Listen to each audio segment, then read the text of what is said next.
Good morning, students. Now let us start with the third module. In that we have IP security overview, IP security policy, encapsulation security payload, cryptographic suites. Today we'll take IP security overview. IP level security encompasses three functional areas: authentication, confidentiality, and key management. I'll repeat. IP level security, it encompasses three functional areas: authentication, confidentiality, and key management. The authentication mechanism assures that a received packet was in fact transmitted by a party identified at the source in the packet header. Authentication, it ensures that the received packet was transmitted by a identified party as the source in the packet header. This mechanism assures that the packet has not been altered. Authentication means the packet has not been altered in transmitting. This is authentication. Now we'll see what is confidentiality. The confidentiality facility enables the communicating nodes to encrypt the message. Confidentiality, it enables the communicating nodes to encrypt the message to prevent eavesdropping by third parties. Now we'll see what is the applications of IP security. Now this figure is a typical scenario of IP security usage. What figure we have shown, it is a typical scenario of IP security usage. An organization maintains LAN at dispersed locations. Non-secure IP traffic is conducted on each LAN.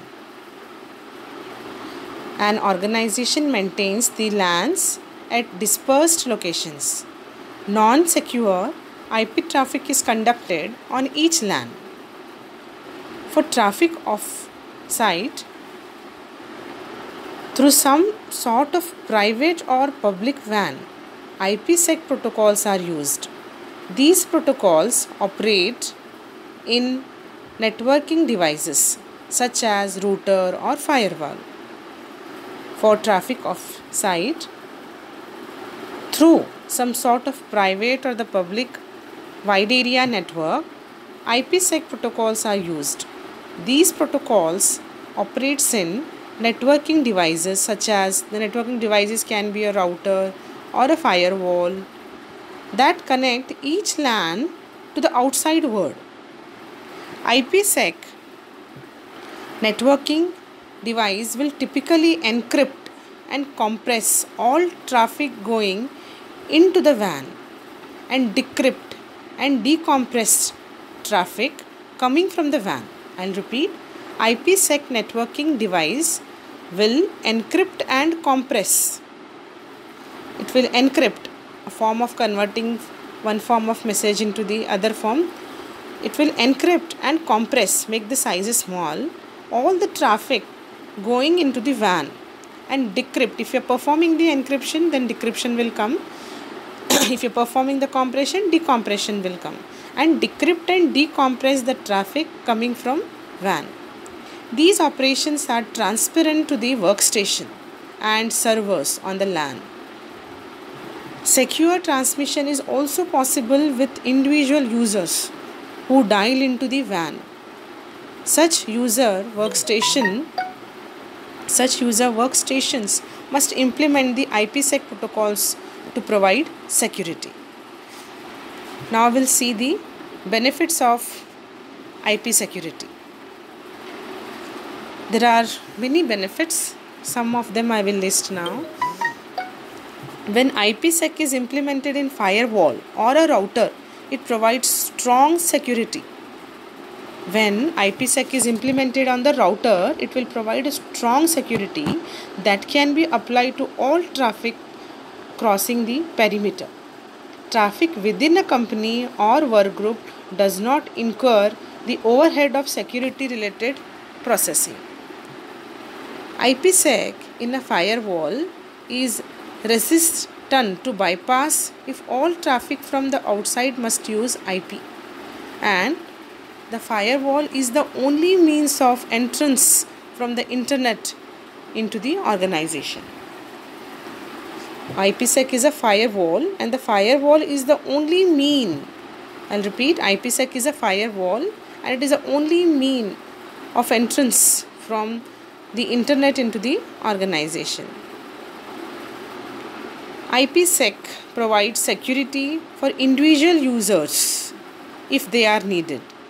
This is useful for off-site workers and for setting up a secure virtual subnetwork within an organization for sensitive applications. IPsec can be transparent to end users. This is one of the benefits. IPsec can be transparent to the end users. There is no need to train users on security mechanism. Issue keying material on a per user basis or revoke keying material when users leave the organization. These all headaches are not there. IPsec can provide security for individual users. IPsec can be transparent to the end user.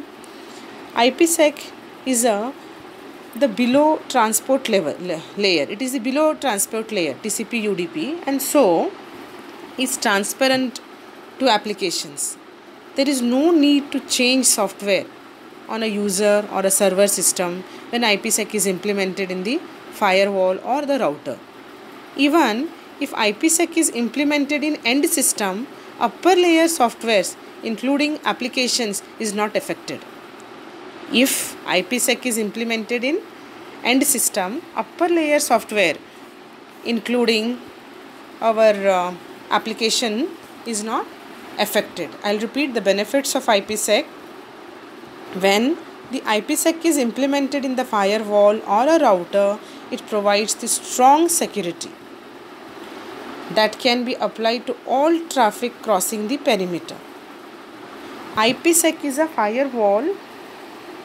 IPsec in a firewall is resistant to bypass if all traffic from outside must use IP. The firewall is the only means. If we are using the IPsec in a firewall, then firewall is the only means of entrance from the internet into the organization.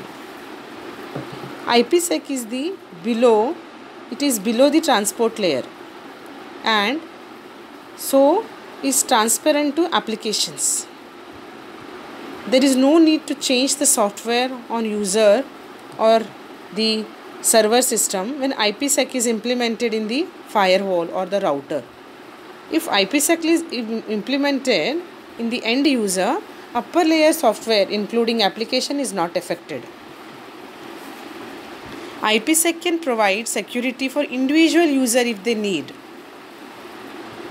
IPsec can be transparent to end users. There is no need to train users on security mechanism, issues, keying material on a per user basis.